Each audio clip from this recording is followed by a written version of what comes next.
ይህ በምስሉ ላይ የምትመለከቱት የታዋቂው ዘፋኝ ኤልቪስ አፍቃሪ የታሰረውም የአሜሪካንን ፕሬዝዳንት ለመግደል አሲሯል በሚል ነው። በብዛት የሚታወቀውም ቆየት ያሉ የድሮ ዘፈኖችን በማስመሰል ነው። በአንድ ቀን ያውም በ2001 የኬሲ ህይወት ለአንዴና ለመጨረሻ ጊዜ ይቀየራል። በዚህም ቀን ተቀጥሮ የሚሰራው በጽዳት ሰራተኝነት ስለነበር በአንድ የጤና ማዕከል ከወትሮ ለየት ባለ መልኩ የተከለከለ ቦታ በመግባት ያጸዳል። ይህንን ቦታን በተከታታይ ለ3 ሰዓታት ስላጸዳ ኬሲ ይዳከማል፣ ይጠማልም። ለዚህም በአቅራቢያው ያገኘውን ፍሪጅ ይከፍታል። ባየው ነገር እጅግም በጣም ይደናገጣል። ምክንያቱ ደግሞ ኬሲ የተመለከተው የሰው ልጅ የአካል ክፍል ነበር። እጅ፣ እግርና የተለያዩ አካላትን ከምንም በላይ የሰው ጭንቅላትን ተመልክቶ ስለነበር ነው። ኬሲም እንደ ማንኛውም ሰው ይደነግጥና እግሩ ወደ አመራው ቦታ ይሄዳል። Poison letter was sent to President Barack Obama. ኬሲ ጊዜ ወስዶ ከተረጋጋ በኋላ ግን ስለ ጉዳዩ ለባልደረቦቹ ያስረዳል። በዚህም ምክንያት ጉዳዩ አስተዳደር ቢሮ ስለደረሰ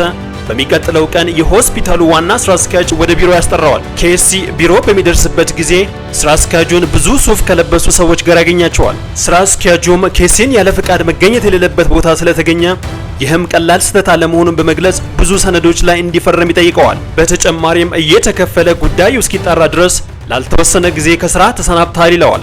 ኬሲ ግን የትኛውንም ሰነድ አልፈረመም በማለት አቋሙን ይገልጻል። እምቢታውን ተከትሎም ሆስፒታሉ ከስራ ያባርረዋል። ኬሲ ግን ጉዳዩን በቀላሉ ለመተው አልቻለም። ይልቁንም ህዝብ የማያውቀው ነገር እንዳለ ይጠረጥራል። ሆስፒታሉም ከህዝብ ደብቆ የሚሰራው ነገር አለ ብሎ ያስባል። ሴራም እንዳለ ያምናል። በተደጋጋሚም ለምንድነው የሰው ልጅ አካሎች ፍሪጅ ውስጥ የተቀመጠው በማለት ያስባል። በስተመጨረሻም ሆስፒታሉ የሰው ልጅ አካልን በብላክ ማርኬት ይሸጣል።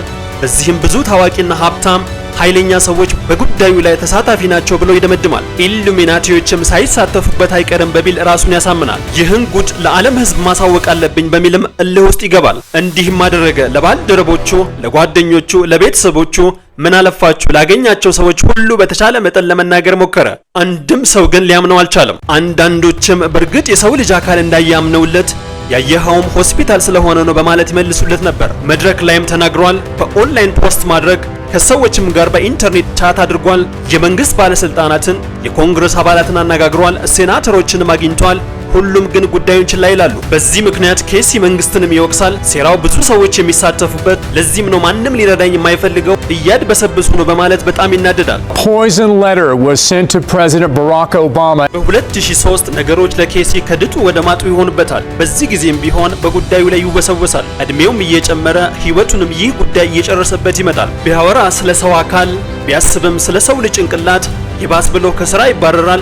ባለቤቱም ጥላው ትሄዳለች። ከዚህ በኋላ ነው በ2006 ኬሲ ትንሽም ቢሆን ተስፋ የሚያገኘው። በዚህ ጊዜ ምንም ያህል ዜናው አወዛጋቢ ወይንም አደገኛ ቢሆንም አንድ የአካባቢ ጋዜጣ ይዘግባል የሚል ነገር ይሰማል። ለጋዜጣውም ባለቤትም በፍጥነት ኢሜል ያደርጋል። ይህ ግለሰብ የፖለቲካ ዝንባሌ ስለነበረው በሰዓቱ ለአካባቢ ምርጫ እየተወዳደረ ስለነበረም በመርህ ደረጃ ጋዜጣው ማንኛውንም ዜና የሚዘግብ ቢሆንም ሰውየው ከዚህ ከመጥፎ ጉዳይ ጋር እንዲገናኝ አልፈለገም ነበር። በዚህም ምክንያት ለኢሜሉ ምላሽ አይሰጥም። ቢደውልለትም ስልኩን አላነሳለትም። በስተመጨረሻም ኬሲ ሰውየው ጋር በአካል በማግኘት ለማስረዳት ቢሞክርም ሰውየው በትህትና ሳይቀበል ይቀራል። ከዚህ በኋላ ነበር ኬሲ ሰውየው ውሸታም ነው፣ ጋዜጣውም እንደሚባለው ማንኛውንም ዜና አይዘግብም፣ ለዚህም ይህንን ማጋለጥ አለብኝ ብሎ ይነሳል። ቁጥራቸው በዛ ያሉ የውሸት አካውንት በመክፈትም የሰውየውንም ቤተሰብ ጭምር ቪዲዮ እየለጠፈ ስም የማጥፋት ዘመቻ ይከፍታል። ሰውየውም በአጸፋው እንዲሁ ያደርጋል። በ2023 ግን አንድ ያልታሰበ ነገር ይከሰታል። የጋዜጣው ባለቤት ዳችስኪ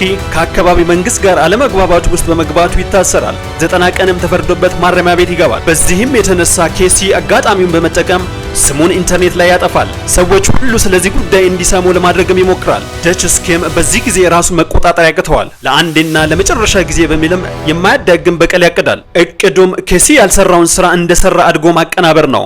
ፍሬም ማድረግ። Poison letter was sent to President Barack Obama. አንድ ቀንም በ2023 እጅግ አደገኛ የሆነ መርዛማ ገዳይ የሆነ ዱቄትን ፖስታ ውስጥ በማሸግ ኬሲ ከዚህ በፊት ግንኙነት ለነበረው ሰዎች ጋር በኬሲ ስም ይልካል። በዚህም መሰረት ኬሲ ከዚህ በፊት ላናገረው ለሚሲሲፒ ሴናተር በአንድ ቀን ኬሲን ወደ እስር ቤት ለላከችው ዳኛ ከዚህም በላይ ለአሜሪካው ፕሬዝዳንት ለባራክ ኦባማ ፖስታውን ይልካል። በሁሉም ፖስታዎች ላይ ማንም እየሰማኝ አይደለም የሚል መልእክትም ተጽፎበት ነበር። በእርግጥ ፖስታው የተላከላቸው ሰዎች አንዳቸውም ፖስታዎችን አልከፈቱም። ማንም አልተጎዳም። ነገር ግን አንደኛው አድራሻ ፕሬዝዳንቱ ስለሆነ እንደ ግድያ ሙከራ ተቆጥሮ ምርመራ ይጀምራል። በዚህም መሰረት የተለያዩ የፌዴራል ተቋማት ማጥናት ይጀምራሉ።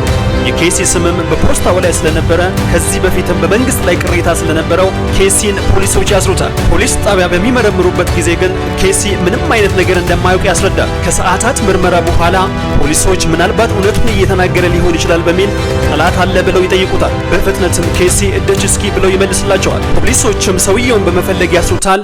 ስቱዲዮውንም በሚመረምሩበት ጊዜ ሁሉንም የሚፈልጉትን ማስረጃ በማግኘታቸው ፍርድ ቤትም ያቆሙታል። ወንጀለኛ ሆኖ ስለተገኘ የ25 ዓመት እስር ተበይኖበታል።